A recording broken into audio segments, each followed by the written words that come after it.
अत्यंत आम्हाला सहकार्य आणि अत्यंत आम्हाला मार्गदर्शन पूर्व काम केलंय।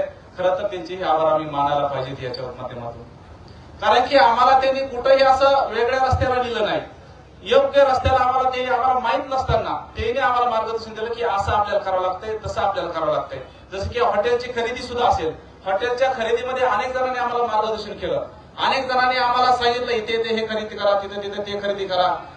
अनेक गोष्टी आम्हाला याच्यातून शिकायला भेटल्या की आपण ह्या आंदोलनातून कमवलेलं धन म्हणजे हे समाज जो आपण जोडला गेला हे आम्हाला जे मिळालंय, म्हणजे आम्ही ज्या ठिकाणी जाऊ त्या ठिकाणी आम्हाला समाज बांधवांचं सहकार्य लाभलं।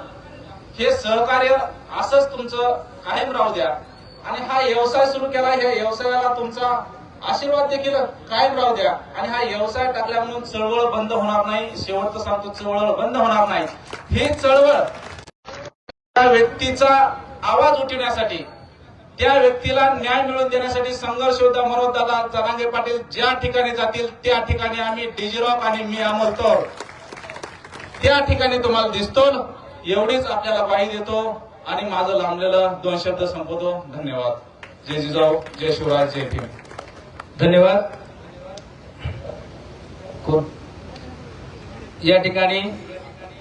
या ठिकाणी शुभेच्छापर मनोगत या ठिकाणी संपन्न होणार आहेत। मान्यवरांना विनंती आहे की आपण अगदी मोजक्या शब्दामध्ये आपले शुभेच्छा संदेश या ठिकाणी द्यावे। यामध्ये सर्वप्रथम सन्माननीय माजलगावचे उपनगराध्यक्ष सहालभैया चाऊस,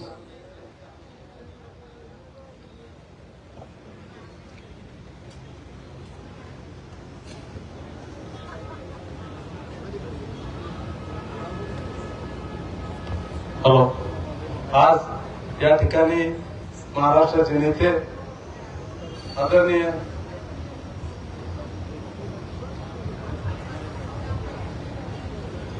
संघर्ष योद्धा जरांगे दादा, या तालुक्याचे आमदार आदरणीय प्रकाशदादा सोळंके, खासदार साहेब, आदरणीय मंच, या ठिकाणी आज जय वीरू हॉटेलला शुभेच्छा देण्यासाठी मी उभा राहिलो, कारण या ठिकाणी माझ्यापेक्षा खूप मोठमोठाले लोक बोलणार आहेत। या ठिकाणी शुभेच्छा देऊन मी माझे 2 शब्द संबोधतो। जय हिंद, जय महाराष्ट्र। धन्यवाद। धन्यवाद भैया। यानंतर या ठिकाणी छत्रपती सहकारी साखर कारखान्याचे व्हाईस चेअरमन सन्माननीय मोहनदादा जगताप साहेब।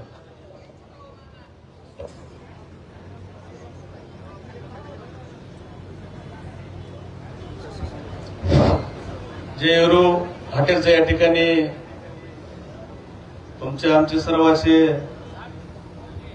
मार्गदर्शक मनोजदादा जरांगे साहेब यांच्या हस्ते या ठिकाणी संपन्न झाले।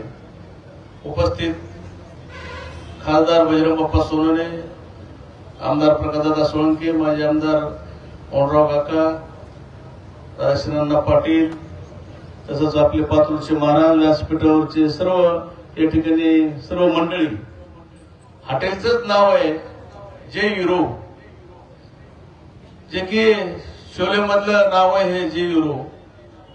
लहानपणी ज्यांनी शोले पाहिला असेल त्याचा अर्थ नक्की तुमच्या लक्षात येईल। आणि त्यांनी चाणक्य बुद्धी लावून या रस्त्याने जात असताना, दवाखान्यात जात असताना त्यांना जे इथं गाळा किरायानं आहे ही त्यातून चाणक्य बुद्धी आहे। कुठं काय किरायाने आणि कुठं काय त्याची जाणीव ठेवून या ठिकाणी खरंच गरज होती की या भागात जास्त दवाखाने जास्त असल्यामुळं सर्वसामान्याला या ठिकाणी रात्री बेरात्री खाण्यापिण्याच्या अडचणी येत होत्या। त्यामुळं जेवढे उद्योग या भागात होतील तेवढं भविष्य दृष्टीने चांगलंच राहील। माझी एवढीच अपेक्षा या ठिकाणी राहील की सर्वसामान्य पेशंटसाठी आपल्याला जरा काही कमी सवलती त्या ठिकाणी भोजन असेल, जे काही जेवण असेल देता आलं, फक्त पेशंटसाठी। सगळ्याला दिलं तर आपल्याला कुलूप पण लावावं लागेल, फक्त पेशंटसाठी त्या ठिकाणी जर दिलं तर बरं होईल, अशी या ठिकाणी अपेक्षा व्यक्त करून मी माझे 2 शब्द संपवितो। माझ्या मनापासून या ठिकाणी शुभेच्छा। जय हिंद, जय महाराष्ट्र। धन्यवाद दादा। यानंतर श्री हरिभक्ती परायण भगवान बाबा पातुरकर हे शुभाशीर्वाद देतील। श्री हरिभक्ती परायण भगवान बाबा पातुरकर।